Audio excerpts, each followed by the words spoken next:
এখন মাংস রান্না করছি, যে ঈদের মাংস। মেয়ের জামাই আইছে,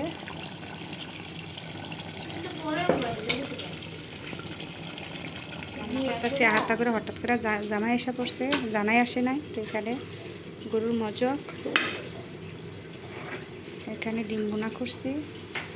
আর জামাই যেহেতু আসে না ঈদের পরের দিন, তো ঈদের দিনের মাংস একটু ফ্রিজে রেখে দিয়েছি বক্স করে।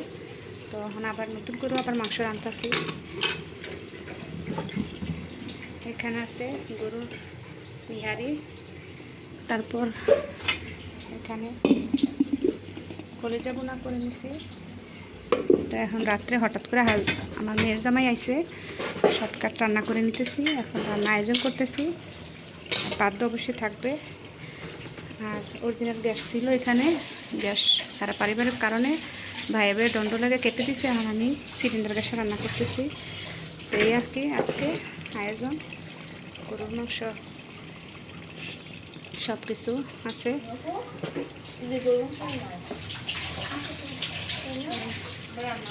যারা যারা জামায়াতের করছেন তারা তো অবশ্যই বুঝতে পারবেন ঈদের পরে, কিন্তু ঈদের পরের দিন আসে না, জামাই ব্যস্ততার কারণে ছুটি পায় নাই। ওরা তো আবার সরকারি চাকরি করে, পুলিশের। তো ওরা তো আর সময় পায় না, এক একজন এক এক সময় পায় ছুটি। তো এরা ঈদের পরে পাইছে, তো আজকে আসছে,